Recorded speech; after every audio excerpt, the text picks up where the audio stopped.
America में fentanyl crisis, नाम बड़ा फैंसी है लेकिन है ये ड्रग का नाम।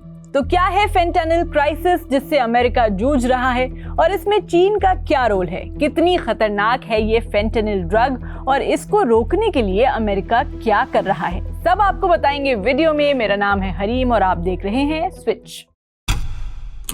फेंटेनिल ड्रग ओवरडोज अमेरिका में बड़ी समस्या बन चुकी है। एज पर रिपोर्ट्स 2021 में 1 लाख से ज्यादा अमेरिकन की मौत हुई ड्रग्स ओवरडोज से, और उनमें से 70% फेंटेनिल या वैसे ही सिंथेटिक ओपियोइड्स की वजह से थी। 2022 में तो ये ड्रग रोज 200 लोगों की जान ले रहा था। 2023 में थोड़ी कमी आई लेकिन फिर भी करीब 75,000 लोग सिंथेटिक ओपियोइड्स के चलते मर गए। मार्च 2023 में तो होमलैंड सिक्योरिटी के सेक्रेटरी ने साफ कहा कि फेंटेनिल इस वक्त अमेरिका की सबसे बड़ी टेंशन बना हुआ है। अमेरिका के लिए टेंशन की बात यह भी है कि इस पूरे कांड में चीन का भी एक बड़ा रोल बताया जा रहा है। लेकिन अमेरिका में इस ड्रग की एंट्री कैसे हो रही है, चीन का इसमें क्या रोल है और ट्रंप या अमेरिका इस पर क्या कर रहे हैं, इसी पर बात करते हैं। पहली चीज ये कि फेंटेनिल क्या है और ये इतना खतरनाक क्यों है। ये एक सिंथेटिक ओपियोइड ड्रग है। भाई, ओपियोइड्स बेसिकली पेन किलर्स होते हैं जो शरीर में दर्द कम करने के लिए बनाए जाते हैं। Morphine, heroin, fentanyl all are opioids. दिक्कत यह है कि ज्यादा लेने पर ये सुपर एडिक्टिव हो जाते हैं और ओवरडोज से जान तक चली जाती है। इसलिए डॉक्टर की सलाह के बिना लेना रिस्क है, यानी ऐसा ड्रग जिसे लैब में बनाया जाता है। मेडिकल दुनिया में इसका इस्तेमाल तेज दर्द, सर्जरी और कैंसर के मरीजों को राहत देने के लिए किया जाता है, लेकिन जब इसे गलत हाथों में दिया जाता है तो ये ड्रग्स का काल बन जाता है। फेंटेनिल की खास बात यह है कि ये हेरोइन से 50 गुना और मॉर्फिन से 100 गुना ज्यादा स्ट्रॉन्ग होता है। मतलब थोड़ी सी भी ओवरडोज और इंसान सीधे मौत के घाट उतर सकता है।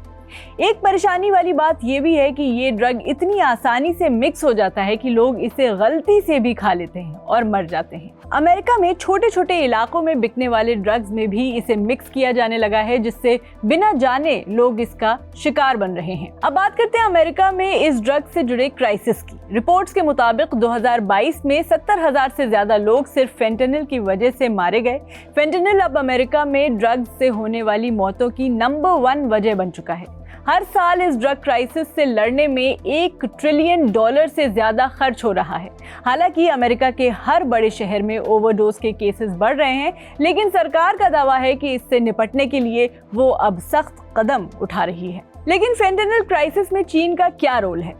तो आते हैं असली मसले पर। इसमें चीन का नाम क्यों लिया जा रहा है? अमेरिका का आरोप है कि चीन के केमिकल प्लांट्स ही फेंटेनिल के कच्चे माल यानी प्रीकर्सर्स को बनाते हैं। ये केमिकल्स फिर मेक्सिको भेजे जाते हैं, जहां ड्रग्स माफिया इन्हें फेंटेनिल में बदलकर अमेरिका में भेज देते हैं। अमेरिका की DEA यानी ड्रग एनफोर्समेंट एडमिनिस्ट्रेशन तक कह रही है कि चीन के कुछ बड़े बिजनेस इस काम में शामिल हैं। हालांकि चीन इस आरोप से इनकार करता है। उसका कहना है कि उसने पहले ही फेंटेनिल से जुड़े केमिकल्स पर बैन लगाया हुआ है, लेकिन अमेरिका को लगता है कि चीन इस पर सही से कार्रवाई नहीं कर रहा। तो अब समझते हैं कि फेंटेनिल अमेरिका कैसे पहुंचता है। ये ड्रग आखिर अमेरिका में कैसे आ रहा है?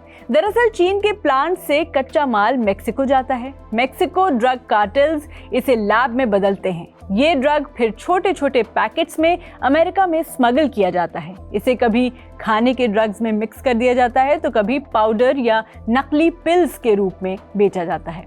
अमेरिका की बॉर्डर सिक्योरिटी लाख कोशिश कर ले, लेकिन हर दिन हजारों किलो फेंटेनिल बॉर्डर पार कर जाता है। तो अमेरिका और ट्रंप का इस पर क्या स्टैंड है?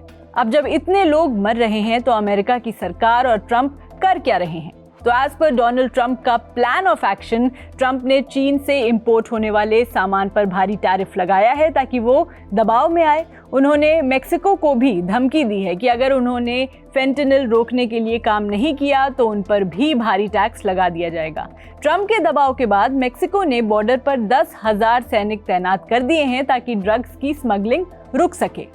इसके साथ ही अमेरिका की सरकार चीन से बातचीत कर रही है ताकि वो फेंटेनिल के कच्चे माल की सप्लाई रोक दे। अमेरिका ने ड्रग स्मगलिंग रोकने के लिए हाईटेक स्कैनर और AI बेस्ड सिस्टम लगाने का प्लान बनाया है।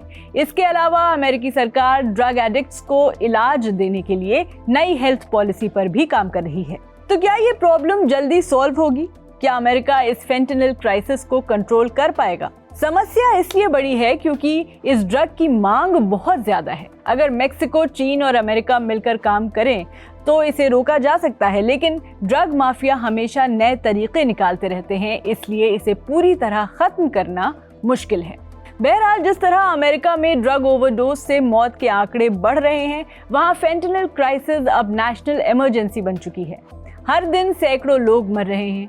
चीन पर इसे रोकने के लिए दबाव डाला जा रहा है, लेकिन जब तक ड्रग्स की डिमांड बनी रहेगी तब तक इसकी सप्लाई भी चलती रहेगी। तो ये लड़ाई अभी जल्द खत्म होने वाली नहीं है। For more such informative videos keep watching switch.